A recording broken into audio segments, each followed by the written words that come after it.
ওলামায়ে কেরাম, সাংবাদিক বন্ধুগণ, শিক্ষাবিদ, বুদ্ধিজীবী ও প্রিয় দেশবাসী, সবাইকে আন্তরিক শুভেচ্ছা ও কৃতজ্ঞতা জানাচ্ছি। শুরুতে জুলাই অভ্যুত্থানে জীবন উৎসর্গকারী বীর যোদ্ধাদের স্মরণ করছি। তাদের শোকাহত পরিবার পরিজনের প্রতি সমবেদনা জ্ঞাপন করছি। আহত ও ক্ষতিগ্রস্ত সকলের প্রতি সম্মান ও কৃতজ্ঞতা জানাচ্ছি।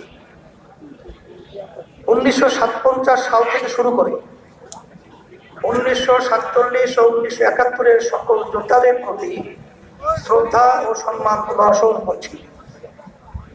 ভাইরা আমার, দুর্নীতি, দুঃশাসন মুক্ত, সমৃদ্ধ ও উন্নত রাষ্ট্র নির্মাণের জন্য এ দেশের মানুষ শত শত বছর ধরে আত্মত্যাগ করে যাচ্ছে।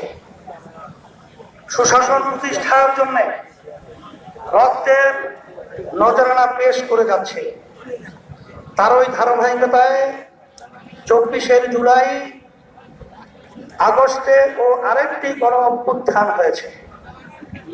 আমাদের অতীতের আত্মত্যাগ বিফলে গেছে ভুল নীতি এবং অসুস্থ রাজনীতির কারণে। সুতরাং জুলাই অভ্যুত্থানকেও আমরা অতীতের মতো ব্যর্থ হতে দিতে পারি না। আবু সাঈদ ও বন্ধুরা আমাদের স্মৃতিতে অম্লান হয়ে আছে। আহতরা এখনো ক্ষত বয়ে বেড়াচ্ছে।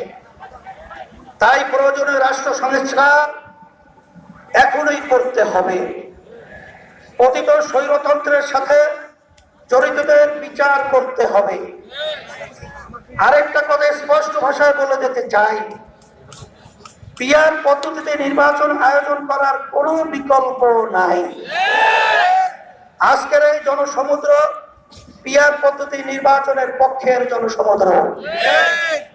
সংগ্রামী দেশবাসী, 1972 সালে রচিত সংবিধান ছিল দেশের মানুষের বড় বিশ্বাস ও গণ আকাঙ্ক্ষার বিরোধী। সেই সংবিধান রচয়িতাদের স্বাধীন বাংলাদেশের সংবিধান রচনা করার ম্যান্ডেটই ছিল না। তারা ভিন দেশের সংবিধান অনুসরণ করেছিলেন, ফলে যা হওয়ার তাই হয়েছে। কোন ক্ষেত্রে কাঙ্ক্ষিত সমৃদ্ধ ও উন্নতি হয় নাই। রাজনৈতিক সংস্কৃতি কলুষিত হয়েছে। সবচেয়ে ভয়াবহ ব্যাপার হলো সংবিধান মেনেই স্বৈরাচার তৈরি হয়েছে।